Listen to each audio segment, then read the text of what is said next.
Isang masaganang araw sa lahat ng lumalaban ng patas. Welcome back to my YouTube channel mga kaibigan. Ito na naman tayo sa ating panibagong adventure. Nandito pa rin tayo sa Palawan. Ito nagpapatuloy tayo sa ating pagsuyod ng Palawan. Bumalik tayo dito sa Coron. Particularly dito sa Canipo Island.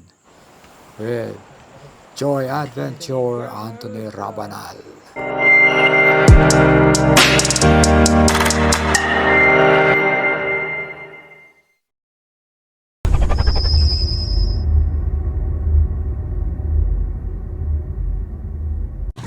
Ayan mga lods, moving to the next spot kami. With Joy Adventure. Ayan, Anthony Rabanal with natin, si Mama Nagray. Sa kalisang sakong bigas. Dala namin, dito kami. With Batang Spero. Shoutout nga pala sa Buhay Isla TV Vlog. Maraming salamat sa bangkang sinakyan namin papuntang Canipo. Mahawa na ta, mahawa na. Teka mayo. Buhay Seaman? Mga siman, asarap sa kabutan eh. Ano tang spratless mga lods?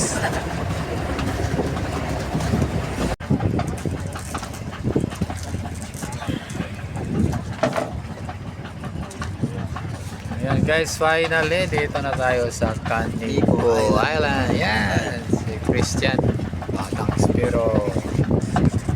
Ito naman tayo magpautog mga lods. Pautog naman tayo dito mga lods. Sa pautugan. Canipo na ni? Yes, yo!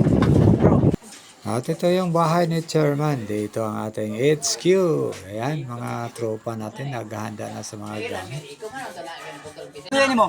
Ayan, good morning mga langga. So, tayo dito tayo sa Canipo Island. Kasamang mga mamaw dito. Of course, si Native Channel. Yan, si Bro.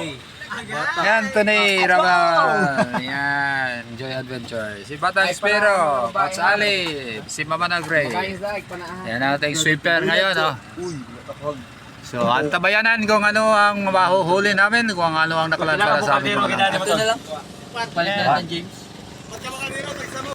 Sa araw na to, dadayo kami sa mga natatanging spot ni Bro Anthony Rabanal at Native Channel.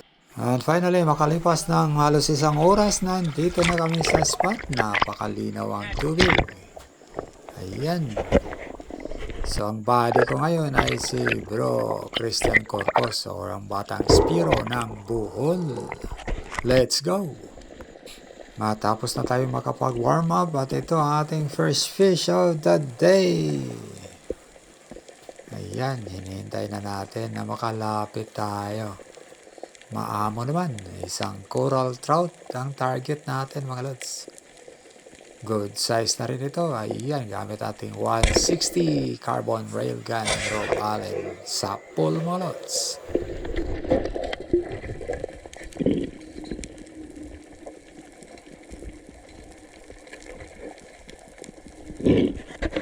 At ilang sandali pa, nakadali si Bro Christian Corpus or ang Batang Spiro ng isang King Mac. Nasa mga 4 na kilo. Binabaan natin, tinignan kung maganda ba ang patama. Kung sakali, bibigyan natin ng second shot, pero maganda naman, so binayaan na lang natin.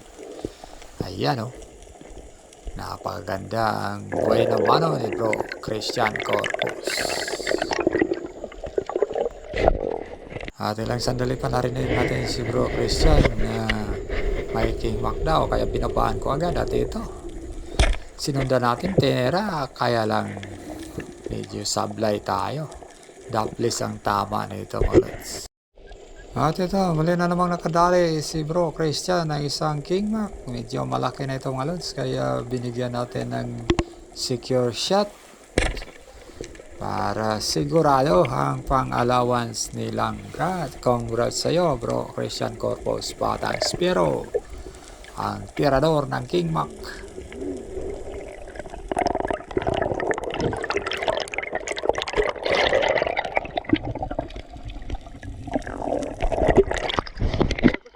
Ha? Nakalagpas ako ah. Tugay na ako nakita. Nice.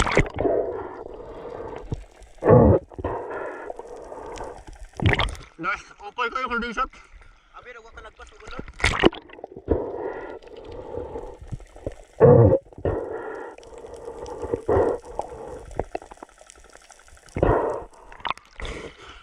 Drop pa mo ka to, ako kumantay. Drop pa ako. Kita niya. At dahil nag-iba ng agos at medyo wala na kaming nakitang mga malalaking isda, kalipas ng ilang sandali, ay ito, lumipat na kami. At nandito na tayo sa second spot sa araw na to. At ito, bumaba tayo at napakalinaw pa rin ng tubig dito. May nakita tayong grupo ng mga slick unicorns. Good size na rin, kaya ito, pumili tayo ng isa para pang ulam. Ayun, sapol mga lods. Oh. Napakaganda ang patama natin dyan. At ito, mabante lang tayo ng konti sa medyo mababaw. At may nakita tayong coral trout sa malayo. Tingnan natin kung makalapit tayo. At ito, naghintay lang tayo na maklose natin ang gap. At ayan, tinira na natin. So, medyo maliit lang to pero natamaan din natin. Shoutout nga pala sa ating mga taga-subaybay na patuloy na sumusuporta at nanonood sa ating mga bagong uploads. Isa na dito si Eddie Moradas at ang kanyang pamangkin na si Engineer Clint Joel Moradas ng Barangay Maravilla, Palanas, Masbate. Thank you. God bless po sa inyo. At shoutout din sa ating idol sa Bohol, Espero Wannabe, bro. Amping perme sa mga dives. At shoutout din kay Kasalom TV. Thank you so much sa support, bro. God bless. At ito, isang golden spotted trevally ang nadali natin. Hinabol natin ito, ngunit lumayo, kaya huminto tayo. At nag-set up ng ambos at bigla itong bumalik. Kaya, eto, para sa atin talaga ang istang ito, mga lods. Ito ang karaniwang species ng trevally ang nakikita ko dito. Wala pa akong nakita na giant trevally o bluefin trevally. So, karamihan talaga ganito subspecies ng mga trevallies.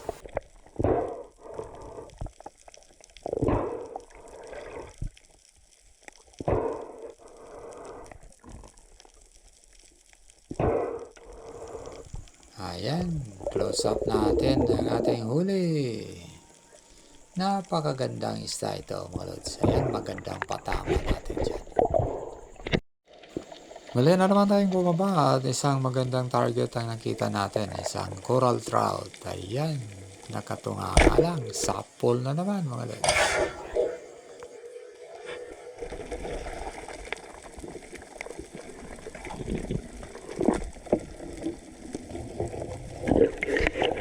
Babante tayo dito sa spot na to at may nakita tayong malaking maming kanina o Napoleon Waras.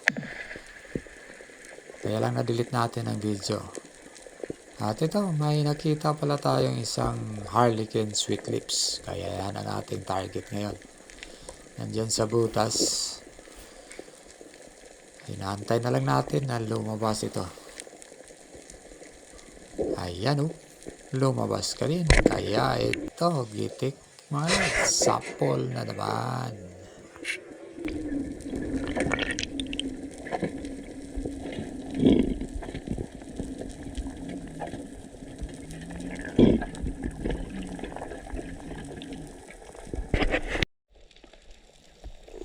Ayan, good size na yan. Napakasarap nito mga lods sa tinula. Bumaba tayo ni same spot pa rin. At ito may isang snapper ang nakita natin. Medyo malikot pero wala pa rin kawala. Ayun, lumapit. Kaya yari ka ngayon.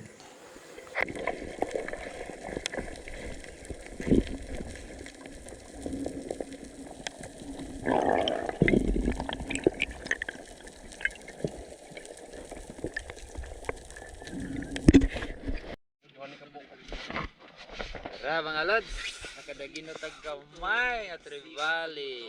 Ay, sweet lips nga harlequin. Harlequin.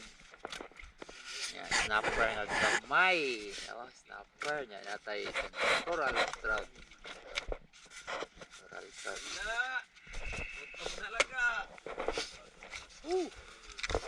Awit tao dyan King Mac kay nakabitas. At muli kaming lumipat ng pwesto dito sa spot nito.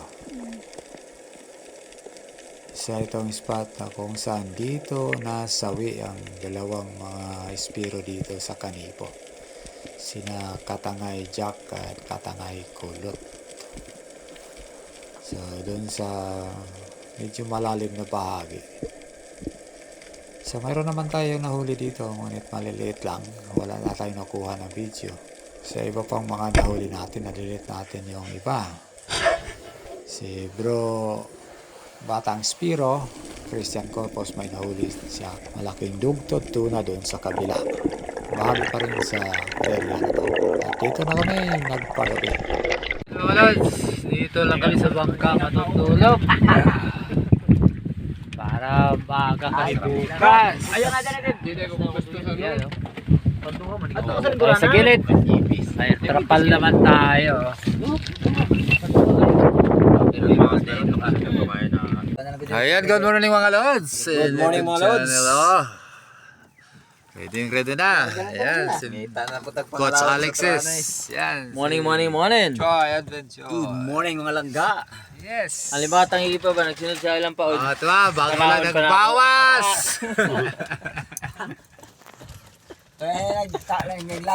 At ito, same spot pa rin ang ating binabaan mga lods.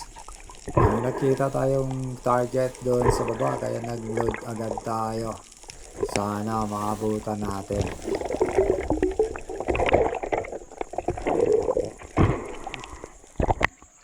So gamit natin dito ay 14mm kaya medyo hindi mahirap ang load. Mahaba ang ating pana, 160 cm po ito. At ito, bumabagad tayo kaya tinera, kaya lang nakawala yung isda. Tamaan ng bandang dungkot. Dali-dali tayong nag-reload.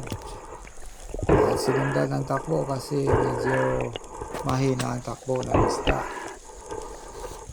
Baka sakali tayo na matamaan natin ito ulit.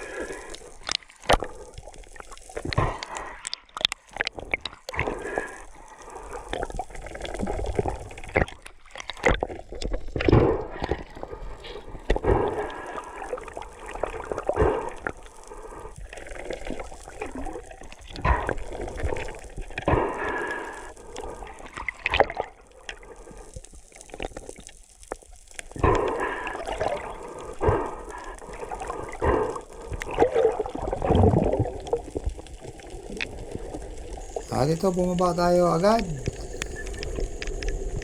sa pangalawang tira. Sumablay pa rin tayo. Ayan o.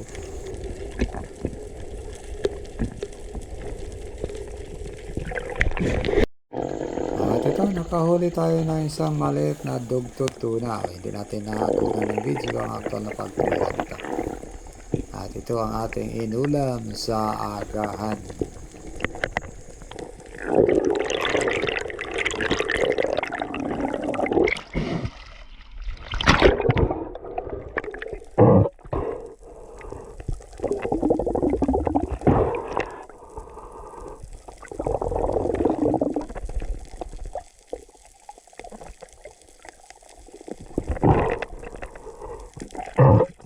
Ayan, good size na rin.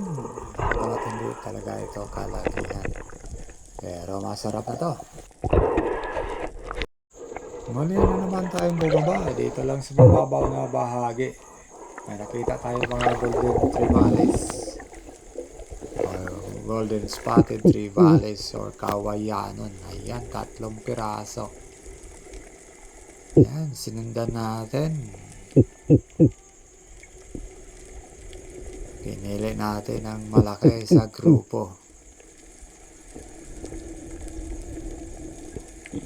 Medyo mabilis ang langoy nila, pero nakahabol pa rin tayo. At nang maklose natin ang gap, ayun, tinira natin at natamaan sa pool. Maganda rin ang patama natin dyan, bagamat nasa bandang buntot ito mga lods.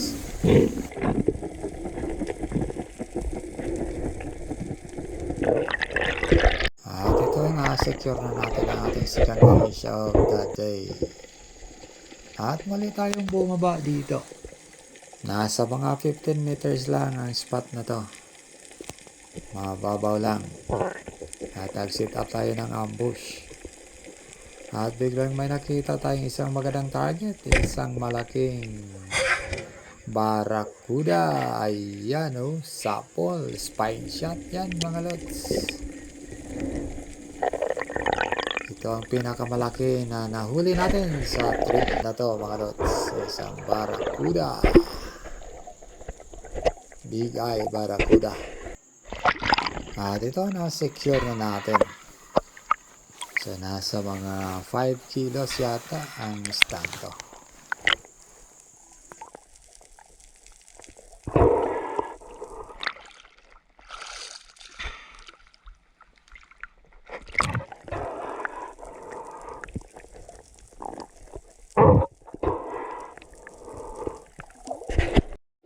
Mabante tayo dito sa medyo malalim na area, nasa mga 18 meters. At may nakita tayong mga malalaking golden spotted tree valley or kawayanon. Kaya atin itong binabaan. Sinundan natin ito mga lods. Pero mas lalong bumilis ang kanilang pag-iwas sa atin. Lumayo. Yung ginawa natin dito, huminto muna tayo. At nag-set up ng ambush at nag-fish call. At naghintay tayo dito. At di naman tayo nabigo dahil napansin natin na unti-unti na itong lumalapit sa atin. 3 piraso ang mga isda ito na kapwa malalaki. Pari-pareho lang ang size nila mga lods. At ito pumili tayo at tumira. Matamaan natin mga lods. Kaya lang daplis. Ayun, nakahilang pa ng konti. Pero nakawala din. Sayang. Ayan guys, kain muna tayo. Medyo nagutom na, maaga tayong bumaba. Ito, kagabi pa ito, pinaksiw. Kasi siyempre may kinilaw tayo. Dugtot to na yan mga lods, malit lang. Ayun, doon, may inihaw. Ayan o, spine shot. Ay, niloto ni Archie ang ano natin, boatman. At ito naman, paksiw din. Dugtot na yan. Sarap ng ulo din. Ayun. Tirahin na natin ang ulo. Baka tirahin pa ng iba. Yan. Okay. Let's eat! Mauna na ako kasi nandun ba ang iba? Ayaw pa umakyat. Yan, bait fish yan. Ang dami mga luto. Yan lang namin inuli. Sa muli pagbaba natin, kabady ko si Bro Anthony Rabanal, Joy Adventure. Ito may nahuli siyang isang piraso ng unicorn fish. At sa aking pagbaba ay nakita ko ang unicorn fish din. Dahan-dahan tayong nag free fall para makapag-set up tayo ng ambush doon sa baba.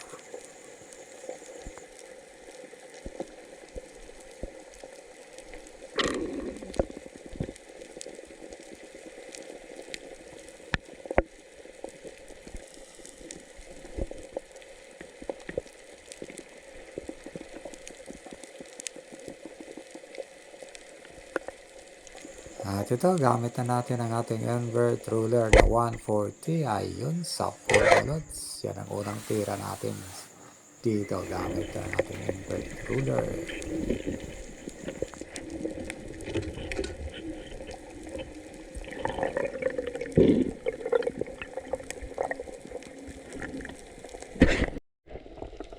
Ayun, tama dyan mga lods.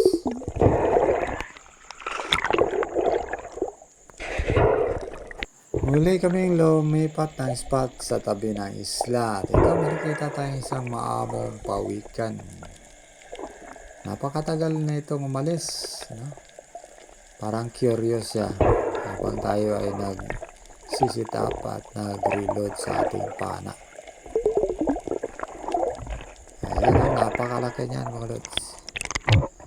Curious siya kahit sa ibang mga kasama ko, lumalapit din daw ito. Marami sila dito, nagpapahinga. Ang iba sa kanila. Ito, nilapitan natin. Halos maabutan na natin ito mga lods. So ang spot na to ay may wall, medyo malalim. At ito may binabaan tayong dalawang sweet lips. Sinundan natin ito.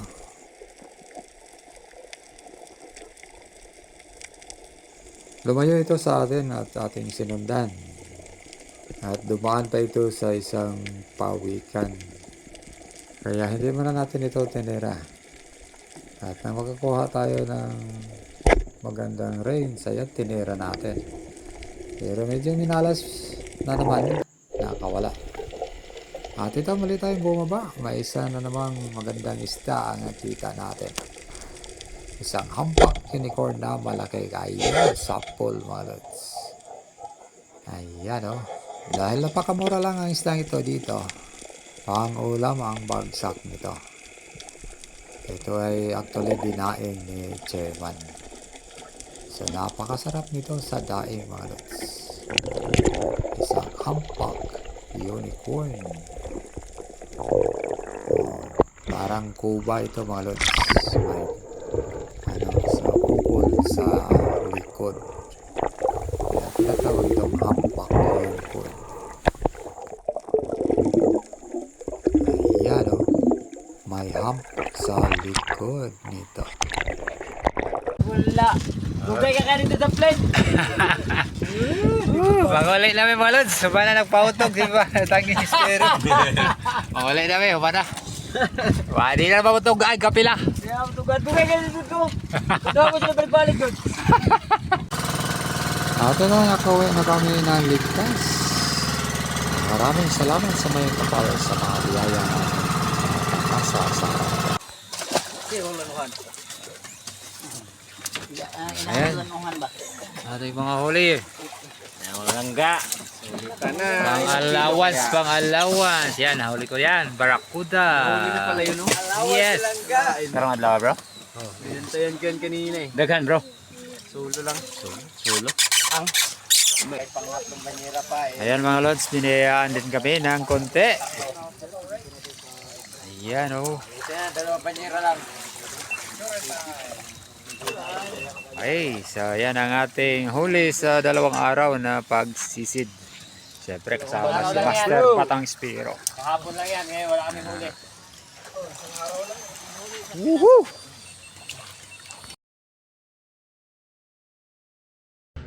Bro, video bro. Ayan mga lods, nilinis na ni Chairman ng huli nating Barracuda. Uulamin namin. Yan, iba dyan oh. Yan, huli ko din yan. Ulay na ay, di ba na ba di? Ano bang magandang luto niyan, Chairman? Sigang lang sa Tagalog. Sa Sigang tinula. Yan.